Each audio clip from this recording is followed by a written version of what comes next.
got so many saturation and distortion plugins installed on my computer, surely I don't need any more. But then I got sent a new plugin by Matt Nash, and this one looks interesting. And this is the plugin. It's called DST, and it's a multiband distortion plugin. Now, I've got plenty of saturation plugins. My favorite multiband one is Spectre by Waves Factory, but this one has got a completely different interface. It's kind of stripped back as far as controls go, but you've got this really kind of striking mechanical, industrial kind of interface. And as far as I can see from the controls, they look fairly simple, and it looks like a different take, especially the kind of individual bands that you can adjust here. This looks really interesting. Now, I've had this plugin for a few weeks now, and I've been playing around with it a little bit. And today I'm in the studio coming up with some new ideas, and I thought it'd be really good to kind of see what it's like on the drums of this idea. So this is the track that I'm working on at the moment.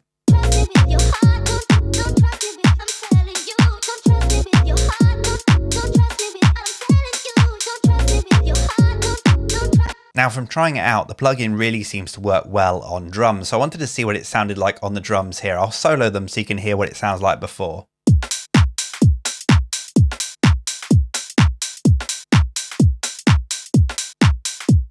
There's a few different layers in there, and I'm going to try it on the actual drums group. So I'm going to load DST onto the main drums group. Let's see what it sounds like straight out of the box.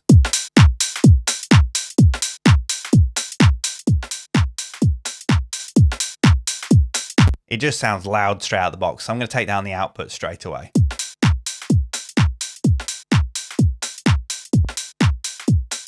There we go, taking down the output kind of brings it in line with what it was like before we put the plugin on there.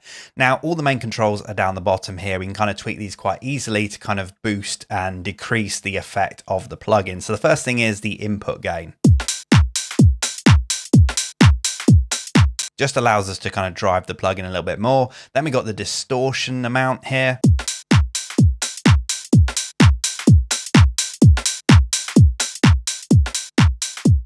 Now, it's not doing too much here apart from seemingly to just increase the volume here, but we actually have 3 different types of distortion. This is the first one. This is the most subtle one. Then you've got a medium one, and then a really kind of heavy distortion. Let's try it on the second level.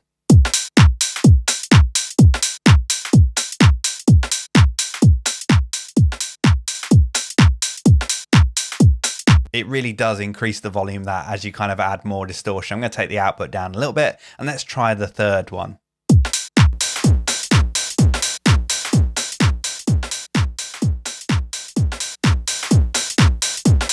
For me, I think I like the second mode the best. That third one is just a little bit too much. Maybe if you could kind of do a dry and wet on it, it would work quite well. But the only thing we got here is an output and then decreasing the distortion. So I'm going to keep it on the second one for now.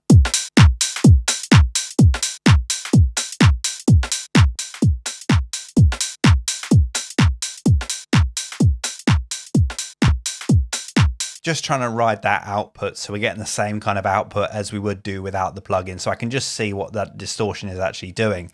Then we have 4 different controls here for the low mid, the high mid and the high. This is the output for each of those bands. So we can boost a bit more of the low, for example.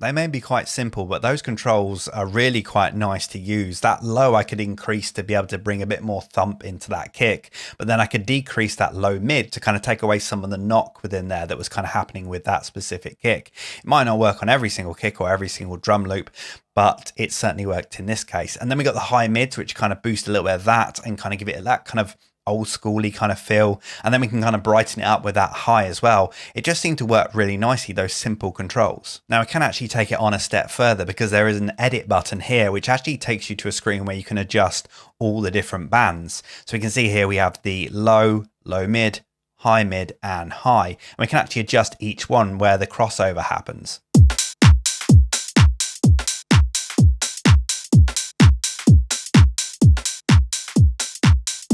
It's really useful if you're trying to pinpoint certain frequencies within your drums. And then we can use this kind of anchor point here to kind of increase the drive into each one of those frequencies.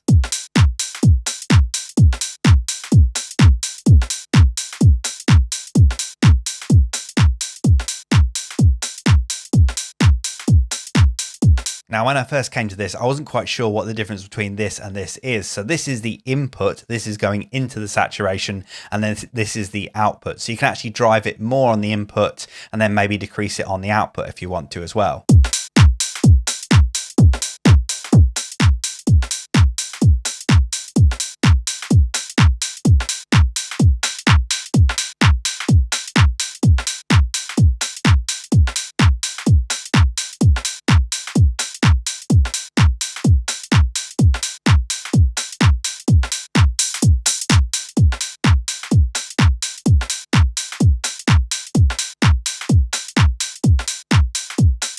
That's starting to sound really nice. Let's do a quick before and after and see how it sounds. So let's disable it.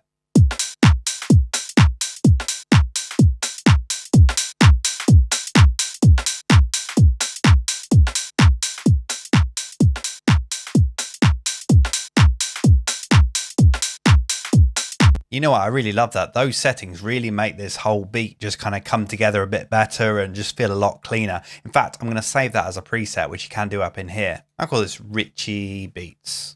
You can get to all the different presets from within here. There's a few that it comes with. Let's have a look at some of these.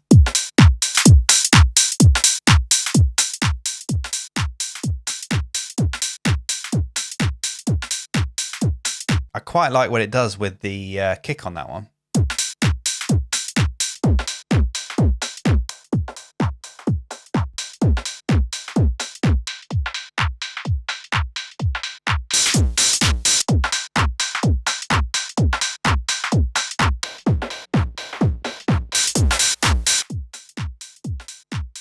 No, I think I definitely like my preset better.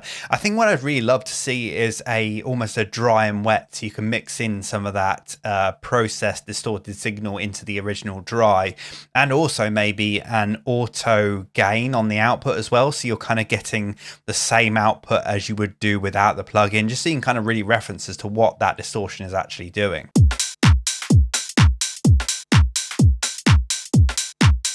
But that works really well on the beats. Let's try it on something else. I'm going to try it on the bass and see how that works. So I've got quite a smooth bass here. Let's try putting the DST on it.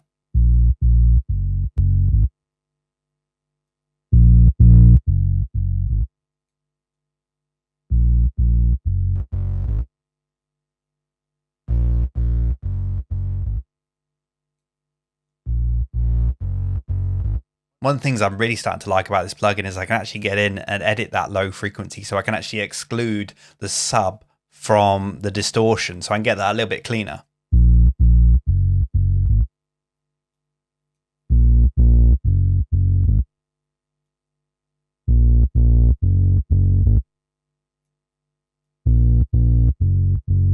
In fact, that's actually cutting all the sub away, so that's actually not, it's actually cutting out all the sub.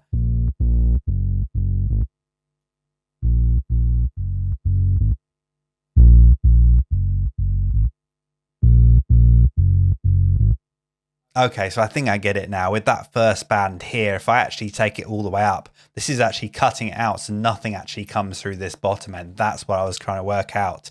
I thought just a dry signal would come through here, but obviously this is just the output and there's nothing being output below like 50 hertz there. So I still need that first band in there, but by taking the input all the way down, so the input into the saturation, the distortion, and then bumping up that low end, I can then just distort the low mids and I get that same kind of effect. So I get the sub coming through almost unaffected, and then those kind of low mids being given that distortion, which hopefully will make that bass kind of pop through the mix a little bit better. See what it sounds like with the drums and everything else.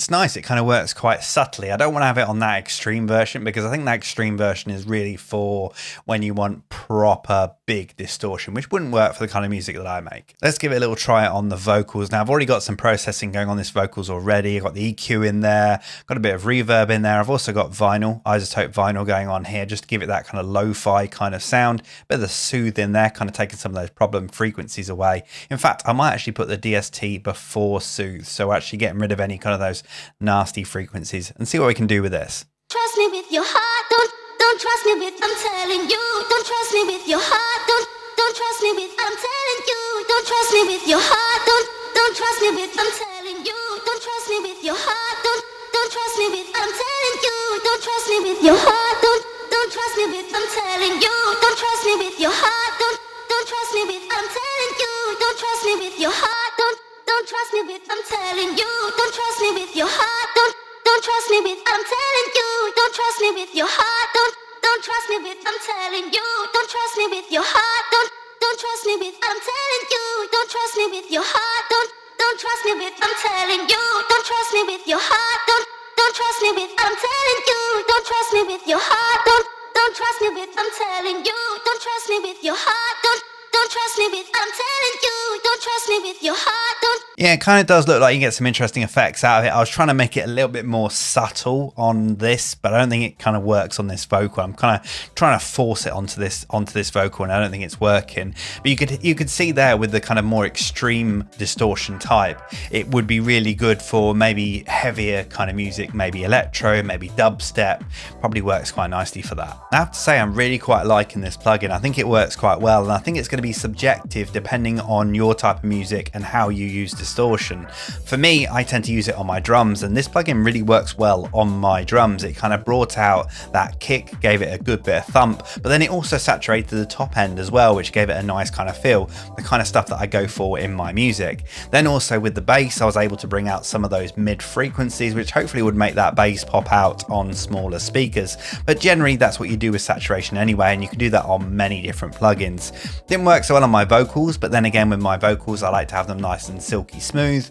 It's just my kind of music, and I think it would probably work nicely on something like dubstep or something a bit harder, maybe that kind of distortion. But generally this plugin works quite well. The interface I'm not entirely sure of. I think it's a bit overkill, to be honest. I like things that are functional, clean and nice. I would not say this interface isn't nice, but that big logo that appears, I would much rather have that edit interface appear all the time. If you notice when I was playing around with it, I was always turning that edit interface on there so I could adjust the bands, but I'd actually just prefer that that was there the whole time rather than the logo.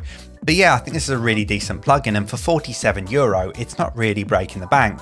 I've got a whole load of saturation and distortion plugins such as Baby Audio's Tape, Wave Factory Spectre, and I really see this one joining that bunch because I will reach to it occasionally for my tracks. Every different track is different and might need a different plugin. One will work one day, another one won't, and I think this one on this beat today really worked well, so I definitely recommend DST. I think it works really nicely.